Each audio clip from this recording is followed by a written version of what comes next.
Bonjour, nous sommes le mardi 27 août et il fait toujours aussi beau.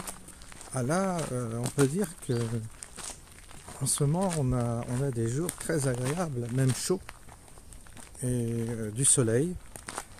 Ça va être l'été indien peut-être. En tous les cas, journée agréable. Bon, moi je suis un peu anxieux parce que ça y est, les examens vont devoir avoir lieu. C'est le début demain, vendredi, rendez-vous. Voilà, il va y avoir déjà des résultats qui vont, ils vont atterrir. Et les examens médicaux, c'est comme les examens qu'on passe ou les concours. Il y a une angoisse. Est-ce que je vais réussir ou pas? Est-ce que je vais passer le test ou pas? De quel côté de la barrière je vais être? C'est beaucoup d'entre vous doivent connaître ça. Eh bien, je peux vous dire que c'est pas marrant. C'est pas marrant du tout. Et on a beau essayer de se raisonner, on a beau essayer de lâcher prise, on a beau essayer de trouver tous les moyens pour être fataliste aussi, accepter, l'acceptation, enfin tous ces mots, hein, bah c'est pas évident. Je peux vous dire que c'est pas évident pour moi en tout cas. Et donc on va parler ce soir du Padre Pio. Du Padre Pio, pourquoi? Parce que tranquillement, hier chez moi, j'ai regardé en début d'après-midi, pendant la sieste, si on peut dire, un reportage sur le Padre Pio qui passe sur Prime Amazon, vous savez. Un reportage intéressant, avec beaucoup de témoignages. Et moi, je suis allé à San Giovanni Rotondo, j'y suis allé avec mes parents. Et j'avais été impressionné à l'époque par le lieu.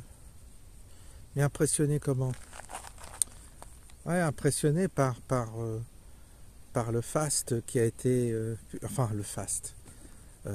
Oui, l'infrastructure qui a été réalisée là-bas grâce aux dons des gens. Il y avait aussi je ne sais plus si c'est la Cité de la Souffrance, en tout cas l'hôpital qui a été fondé là, qui est très beau, qui est très très beau.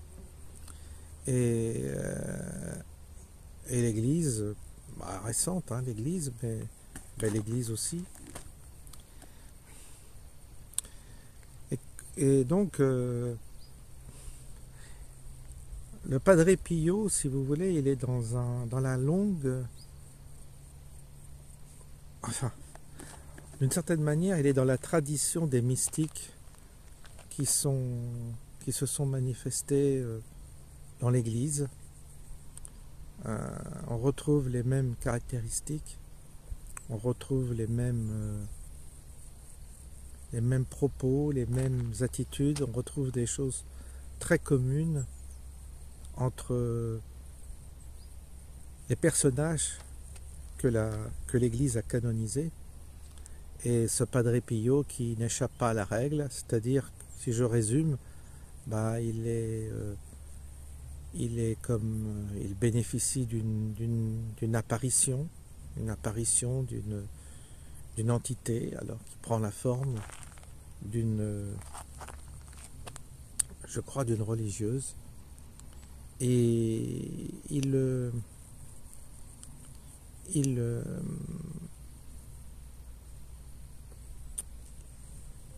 je sais plus exactement qu'est-ce qui lui est arrivé. Il a eu une apparition, je ne sais plus si c'est la Vierge qui lui est apparue. En tous les cas, il a eu une apparition et immédiatement une expérience, en tous les cas, de ce type-là. Je me souviens plus du détail de ça. Et puis ensuite, certains connaissent bien, ils me rappelleront. Et puis, il a eu les stigmates. C'est-à-dire que suite à cette expérience mystique, suite à cette apparition, il a eu immédiatement les stigmates.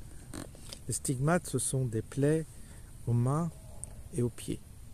Alors les stigmates sont situés dans le creux de la main, là, alors que le Christ a été certainement crucifié, enfin si on regarde le Saint-Suaire, a été crucifié au poignet.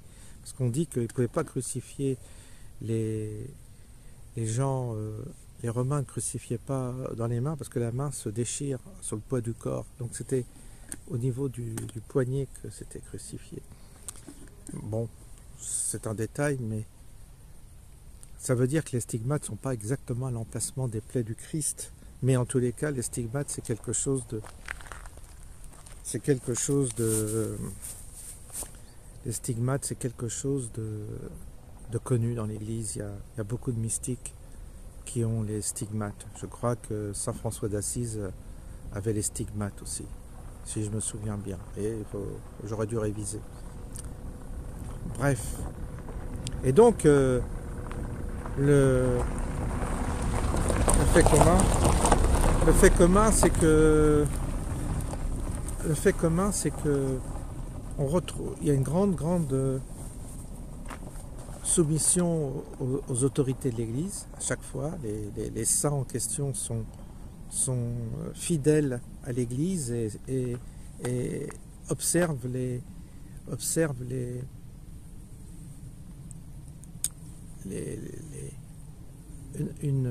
une soumission à la hiérarchie de l'Église. Et ce ne sont pas des gens qui se rebellent contre l'Église, contre l'institution, quel que soit, et ça c'est un trait commun aussi, quels que soient les tourments que leur inflige l'Église, ils acceptent, ils se plient, en fait, quelle que soit la nature de l'institution, même si elle est malfaisante, ils en acceptent les tourments et ils se plient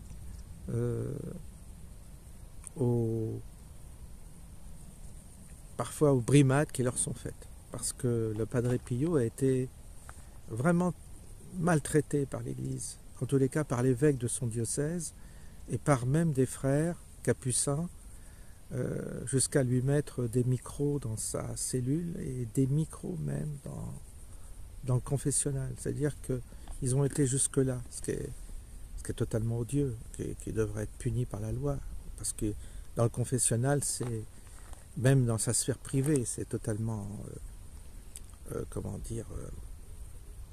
légalement, c'est totalement pénalement condamnable de faire ce type d'opération. Et pourtant, il y a eu des complicités dans l'Église pour aller jusque-là. Ces gens qui ont fait ça n'ont pas été condamnés par les tribunaux civils de l'Italie, alors que c'est très grave de mettre des micros dans le confessionnal. Ça veut dire qu'ils entendaient les confessions des gens. Ils pouvaient écouter la confession des gens. Et qui écoutait derrière, c'est grave. Voilà ce qu'a fait l'Église. Voilà enfin ce qu'a fait des représentants de l'Église. Mais c'est pas... Il a coupé le micro avec un fil. Il avait vu que dans sa cellule, il y avait un micro. Alors avec un canif, il a coupé le fil, mais il n'a pas fait un scandale.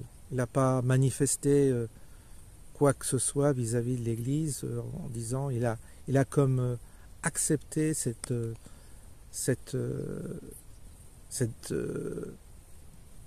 violation, ce viol de l'intimité. Il l'a accepté comme une croix, comme une flagellation, comme une souffrance. Et les chrétiens disent, bah oui, il offre toutes ces souffrances pour la réparation des péchés, il s'associe au Christ pour réparer les péchés des hommes. Voilà. C'est le logiciel de l'Église, c'est-à-dire que j'accepte de souffrir en réparation, je m'associe aux souffrances du Christ pour participer à la réparation du péché originel et donc des péchés des hommes. Alors dans le reportage, il n'est pas signalé toutes ces bagarres qu'il a eues avec le démon, avec le diable, avec Satan, avec les forces du mal. Pourtant, ça, je sais que ça a occupé une bonne partie aussi de sa vie, cette bagarre, cette lutte contre les forces du mal. Là, par contre, il il a lutté avec les forces du mal qui venaient, les forces invisibles du mal, hein. Des démons, quoi, s'attaquaient à lui, ou tout au moins il avait un rapport de combat avec les forces du mal. Et ça, par contre, le reportage ne le signale pas, mais ça je le sais. Comme tous les mystiques, hein, n'y échappe pas. Comme s'ils étaient le fruit d'attaque des forces du mal. D'autre part, il était très dur avec certaines personnes et tendre avec d'autres. Il était parfois violent avec certains pratiquants, certains croyants, et il n'accordait pas toujours la communion.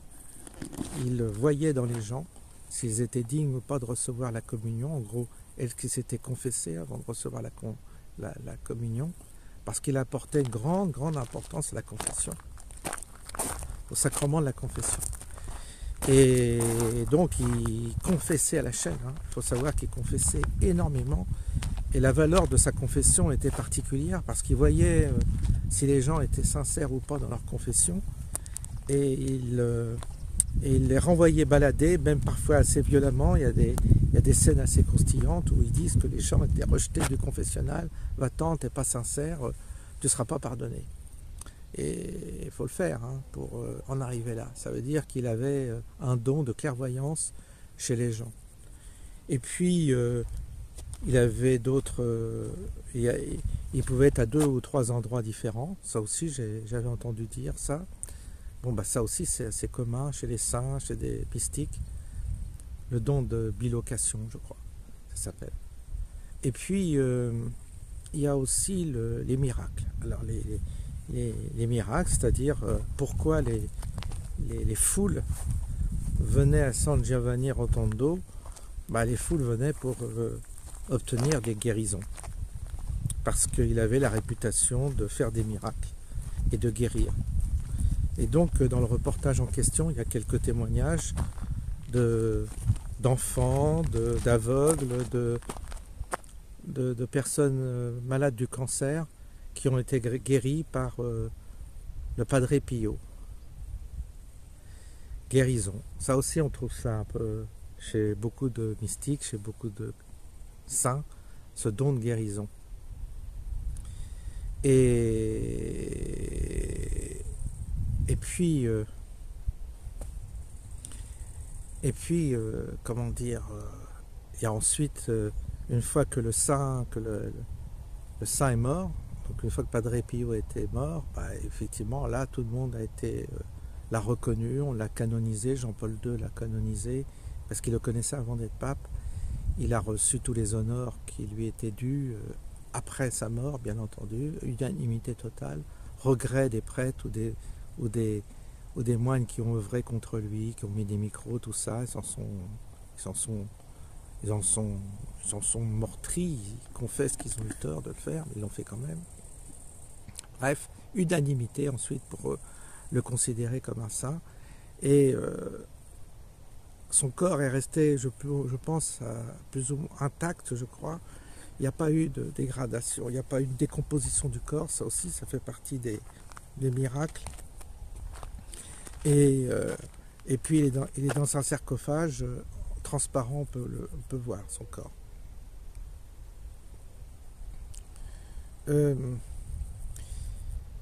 Évidemment, aujourd'hui, beaucoup de gens à travers le monde ont une photo, ont une image plutôt de Padre Pio.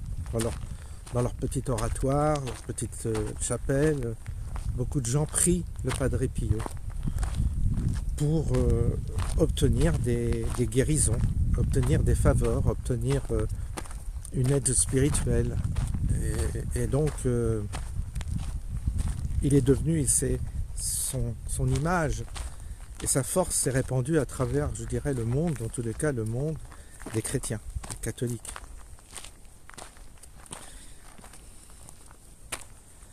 Donc, vous voyez, c'est calme, il fait bon encore, et pourtant il est plus de 7 heures, là, il est 7h, 19h15, et il fait presque chaud même encore. pour ça que je sors tard, parce qu'il fait très très bon, c'est très agréable le soir comme ça. Et qu'est-ce que je peux en dire? Qu'est-ce que je peux en dire? Bah,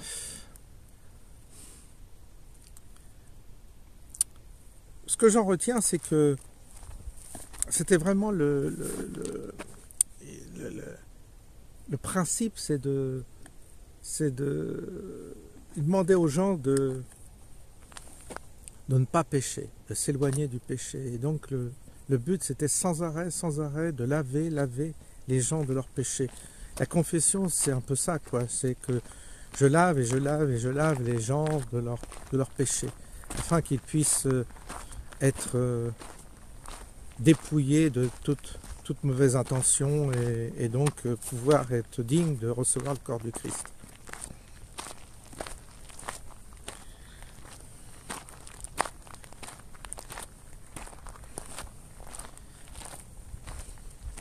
Aujourd'hui, il n'y a plus de mystique comme ça. Je pense qu'il n'y en a plus. La société n'est plus capable de produire ce type de personnage. Ça correspond aussi à une époque. Ça correspond à un climat particulier, à une société particulière. Et je pense que la société moderne aujourd'hui ne peut plus produire ce type de personnage parce que ça ne fonctionnerait plus. Les mots, les propos, la culpabilisation telle qu'elle était à l'époque, parce que c'est pas si vieux, hein, Padre Pio, il est parti en 1968, il est mort, donc c'est contemporain, mais le monde a changé en peu de temps, en 60 ans, le monde a changé, hein, énormément. Les mentalités ont énormément changé. On ne peut plus aujourd'hui parler comme il parlait, on ne peut plus parler aux gens comme ça, on ne peut plus parler du péché comme il en parlait. À l'époque, ça fonctionnait encore un peu comme au 19e siècle, il y avait encore ce logiciel de grande culpabilisation du peuple et donc du principe de réparation et de sacrifice. Il y avait le sacrifice, la culpabilisation, le pécheur. Donc qui dit pécheur dit l'homme pénitent, l'homme qui reconnaît qu'il est imparfait et donc qui cultive une forme de culpabilité constante et donc qui est comme qui souffre intérieurement de cette culpabilité et qui a du mal à s'extraire parce que puisque notre nature est imparfaite automatiquement et qu'on a été composé de pulsions qui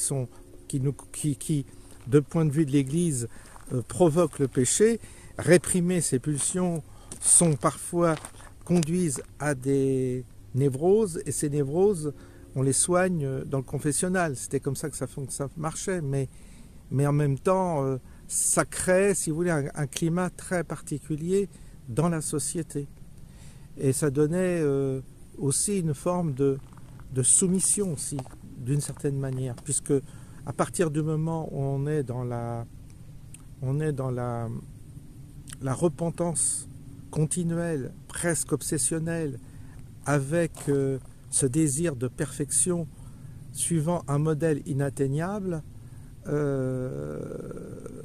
c'est un principe tortueux, douloureux, et je ne sais pas si aujourd'hui ça fonctionnerait, en tout cas. Ça m'étonnerait. Parce qu'il y a des éléments qui font qu'aujourd'hui l'homme a peut-être aussi compris que tout n'était pas de sa faute et que le péché n'était pas forcément tel qu'on l'entendait autrefois. Peut-être qu'on a revisité le péché, ce qu'on entend par péché. En tous les cas, l'Église a beaucoup changé sur ces questions-là. Elle a été obligée de s'adapter, elle a été obligée de revoir un peu ses codes et ses... Alors vous me direz, c'est regrettable. Ben pour le coup, autant je préconise, si vous voulez, le respect des rituels dans leur tradition, puisqu'à mon avis, ils contiennent des choses qui sont importantes. En tous les cas, j'en ai pas la preuve, mais il me semble intuitivement qu'il y a des choses qui sont pas négligeables dans les rituels qui sont hérités, les rituels catholiques qui sont hérités de rituels bien plus anciens. Donc il y a des éléments plus anciens que le christianisme dans les rituels catholiques. En cela, je trouve qu'ils sont intéressants d'être conservés. Mais par contre, toute la mentalité, tout l'état d'esprit sulpicien, janséniste un peu, qui se conjugue à une forme de métaphysique de la souffrance et du rachat du mal, du péché par la souffrance, par la douleur, par le sacrifice, je pense que ça crée une pathologie collective qui n'aboutit pas à une vraie réalisation de soi, en tous les cas une vraie réalisation, une vraie émancipation de l'homme dans un univers lui-même hostile et dangereux. Maintenant, on ne peut pas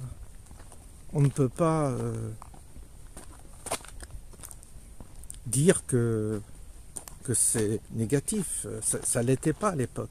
Ça contribuait à aider des gens. Et la personne qui est sauvée par un miracle, guérie, c'est formidable pour elle d'être soignée, d'être guérie comme ça miraculeusement, alors que la médecine n'y parvient pas. Donc ça, c'est quand même bénéfique. Mais à quel prix tout cela? Et pourquoi, à nouveau, pourquoi conduire un peuple comme ça dans cette contrition permanente sans que ça aboutisse en fait à une vision de la société? On ne peut pas construire un monde comme ça. Et puis pourquoi aussi accepter d'être maltraité par une hiérarchie, même si c'est une hiérarchie cléricale, mais pourquoi accepter cette maltraitance? Au nom de quoi? Est-ce que le Christ a demandé ça? Est-ce que cette hiérarchie est d'inspiration divine? Et quand on parle d'inspiration divine, c'est est-ce que Dieu est pervers à ce point-là de fabriquer une maison dans laquelle vous avez des dirigeants qui maltraitent leurs ouailles? Vous voyez, c'est pas cohérent tout ça. Mais ça s'inscrit dans un contexte. Ça s'inscrit dans une époque. Et évidemment, aujourd'hui, quand vous voyez ce reportage, il y a quelque chose de... C'est là qu'on voit qu'aujourd'hui, vraiment, il y a quelque chose qui a totalement changé. On ne pourrait plus fonctionner de cette manière-là. Sauf peut-être dans certains pays encore, un peu moins évolués matériellement, ou avec moins de technologie, plus rustique, plus arriéré. Et là, ça fonctionnera encore parce que il y a dans cette combinaison autour du mystique, il n'y a pas la volonté de connaître ou de progrès de la connaissance. Il y a simplement, c'est basé sur une forme de superstition. C'est-à-dire, les gens touchaient les vêtements du Padre Pio pour obtenir une faveur. Il ne faut pas se faire d'illusions. Si les gens se déplaçaient à San Giovanni Rotondo, c'était pour obtenir une faveur. Et pour aller vers... pour obtenir souvent une guérison, parce qu'on a tous des maladies, des problèmes, et on allait là ils allaient là pour obtenir quelque chose. Avec un comportement qu'on dirait aujourd'hui superstitieux. C'est-à-dire le fait de toucher son vêtement, peut-être que je vais être guéri. Évidemment, ça on le voit à Lourdes sûrement encore. ça existe aujourd'hui. Il y a des gens qui ils vont voir des guérisseurs et tout ça. Moi le premier d'ailleurs, pour obtenir. Mais au moins là c'est clair, on va voir un guérisseur pour être guéri. Aller voir un mystique, un saint, se confesser, tout ça pour être guéri, c'est différent. C'est différent parce que là, on est dans une démarche qui est ambiguë un peu. On fait une forme de troc. Je me confesse, mais en contrepartie, j'attends quelque chose quand même. J'attends une faveur. Il y a une forme de marchandage. Est-ce que c'est bien ou mal? Je ne sais pas. Ça correspond en tous les cas à des... Je crois que ça correspond à des comportements relativement collectifs qui sont relativement primitifs. En cela, je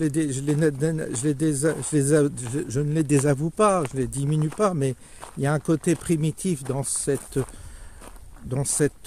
attitude superstitieuse, mais il n'y a pas la volonté de percer le mystère, de progresser dans la connaissance intérieure, dans le monde intérieur, et de soi-même devenir soi-même son propre guérisseur, je dirais, et son propre maître.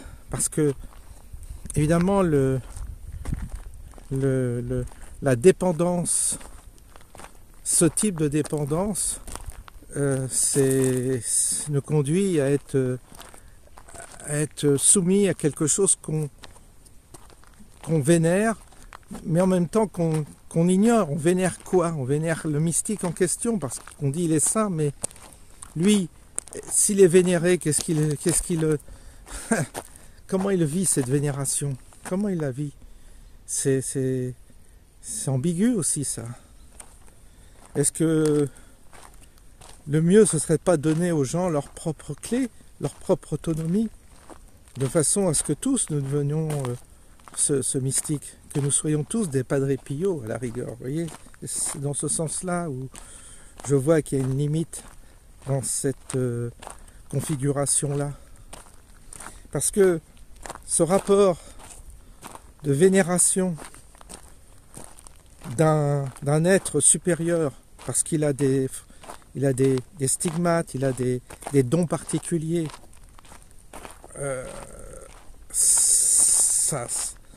ça ressemble étrangement à des comportements primitifs où vous aviez des êtres comme ça particuliers qui intercédaient pour vous. Alors peut-être que c'est ça au fond, peut-être que Padre Pio c'est une forme de chaman qui intercède qui a une forme de rapport particulier avec la divinité et qui intercède pour les gens qui eux ne peuvent pas y intercéder. Peut-être qu'on a besoin d'êtres comme ça qui fassent l'intermédiaire, mais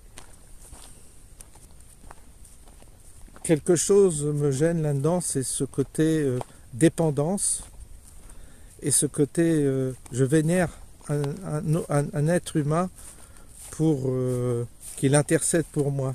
Et donc je tombe dans une forme d'adoration, de vénération, et on n'est pas loin d'un esprit sacrificiel pour justement et pour obtenir, parce que la vie était difficile à l'époque, mais elle l'est toujours aujourd'hui. C'est-à-dire que les gens sont vrais, les cabinets de personnes qui exercent des fonctions comme ça un peu alternatives sont pleins, sont bondés, parce que les gens ont besoin de s'adresser à des gens qui prétendent avoir des dons, et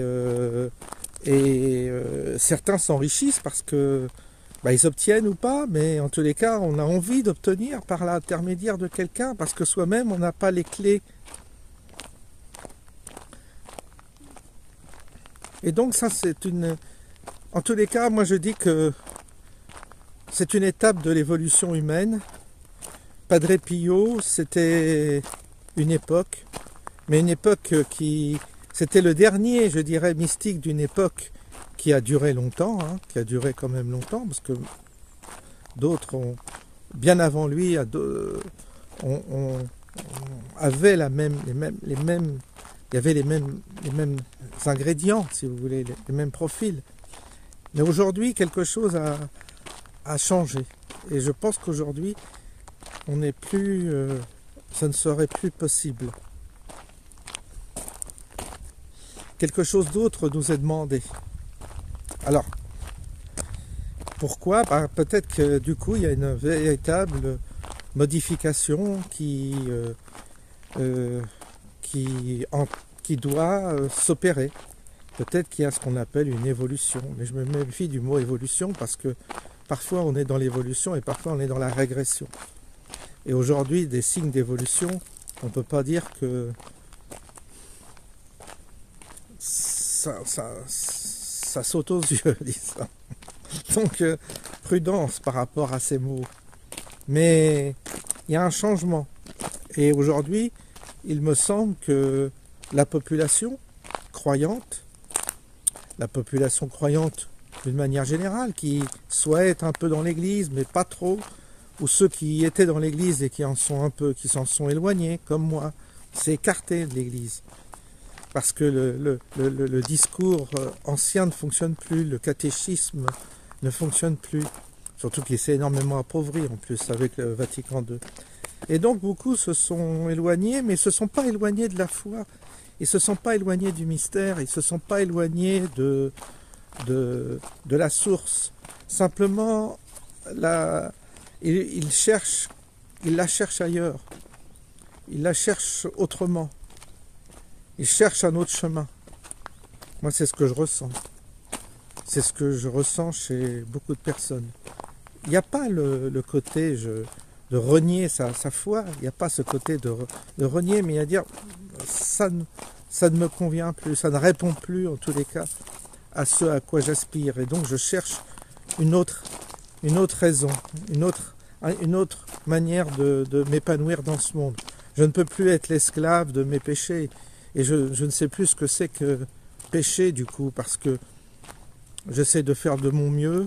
La plupart, il faut admettre, les gens, on a tous des mécanismes parfois qui sont négatifs, parce que la nature de notre personne est constituée de cette manière-là.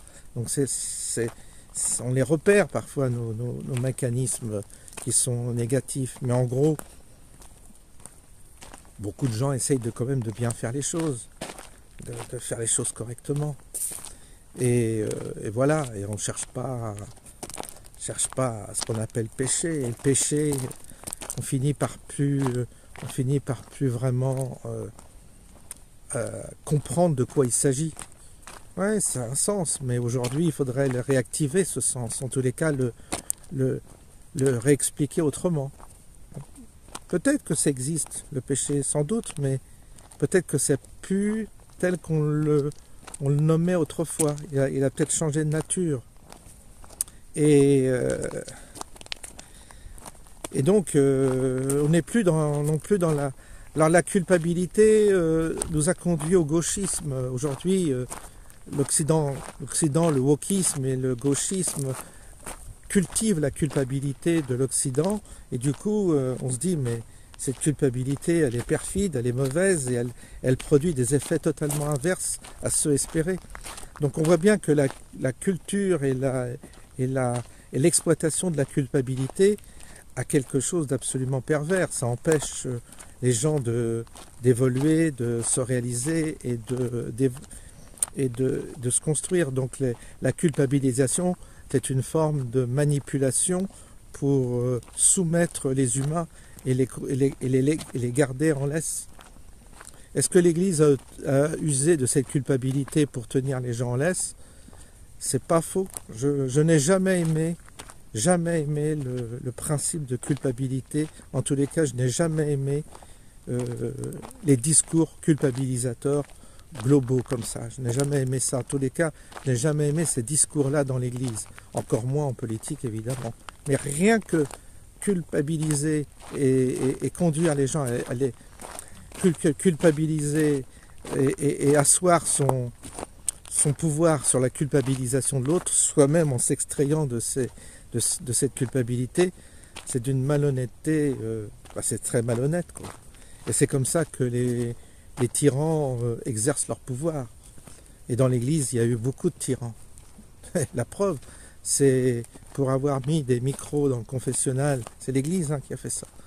Et dans la cellule de Padre Pio, parce qu'on le soupçonnait d'avoir des rapports avec les femmes, enfin tout ça était totalement dingue. Quand on y pense, c'est un viol de l'intimité de la personne, c'est horrible quoi, d'avoir imaginé de tels procédés. Ça c'est l'Église, c'est pas des démarches de civils. Donc il y avait vraiment dans l'Église, parmi ceux qui avaient le pouvoir, des gens tordus, des gens pervers, des gens vraiment des tyrans, quoi. Alors ça, c'est la réalité, vous voyez. Donc, puis je l'ai vu moi-même, j'ai connu l'Église, j'ai vu quel monstre il y avait parfois dans ceux qui tenaient le pouvoir dans l'Église. Donc, pas de... Pour ça qu'on ne peut pas rester dans une institution comme ça, c'est pas possible, c'est pas possible. Il y a trop de gens mal intentionnés, des gens tordus, des gens qui sont pervers, quoi. Alors, évidemment, quand vous culpabilisez toute une population, vous la dominez et vous la tenez en laisse. Donc, le principe de culpabiliser n'est pas bon. En tous les cas, il n'aide pas à l'évolution. Il bloque les gens dans un registre et ils n'en sortent pas. C'est pour ça que quand on voit ce reportage avec Padre Pio, on se dit waouh, ça date de 60 ans. C'est pas vieux, c'est à mon âge, quoi. Ça date de 60 ans. Et c'est pour ça, moi, j'ai l'impression d'avoir enjambé deux civilisations, deux mondes totalement différents. Tous ces gens de ma génération, ils ont connu l'ancien monde. Et aujourd'hui, on ne reconnaît plus rien. Alors, c'est pas qu'on regrette forcément l'ancien monde, mais ce nouveau monde ne nous convient pas du tout non plus. C'est pas parce que l'ancien monde, on l'a quitté, qu'on adopte ce nouveau monde. Non, non. Ce qu'on voit aujourd'hui n'est pas mieux que ce qu'il y avait hier. Bien au contraire, c'est parfois pire, souvent pire. Donc c'est comme ça que des fois on a de la nostalgie. Et c'est légitime. Mais on ne pourrait pas revenir. Regardez ce reportage, ceux qui ont Amazon, vous savez, si vous avez alors, il y en a qui n'ont pas la télé et tout ça, mais vous me direz ce que vous en pensez si vous avez Amazon, vous regardez ça ce soir, le reportage, vous verrez. C'est intéressant parce que ça date de 60 ans et on se dit mais c'est un autre monde, quoi. Et pourtant ça n'a que 60 ans. Ça va vous faire prendre conscience aussi à quel point notre monde a changé. Voilà, et ça serait plus possible aujourd'hui. Ça ne pourrait plus parler comme ça. Ça ne s'entendrait plus. Enfin, je crois. Voilà, je voulais vous faire part de ce sujet-là ce soir, à méditer, à cogiter. Dans cette belle lumière là, ce soir, très belle lumière, mais aujourd'hui, ce soir il y a la belle lumière, mais enfin ils nous ont aspergé là, il y avait plein de traînées dans le ciel. Donc aujourd'hui ils se sont régalés là, les avions. C'est dommage, comme toujours comme ça. Donc le ciel était bien bleu ce matin, et là il y avait dans l'après-midi c'était un peu brumeux, mais c'était voulu. Vous savez ce que je veux dire, quoi. Voilà. À part ça, on va rentrer tranquillement. Et puis demain, on va déjà avoir des résultats. Je vous souhaite une bonne soirée, je vous dis à bientôt.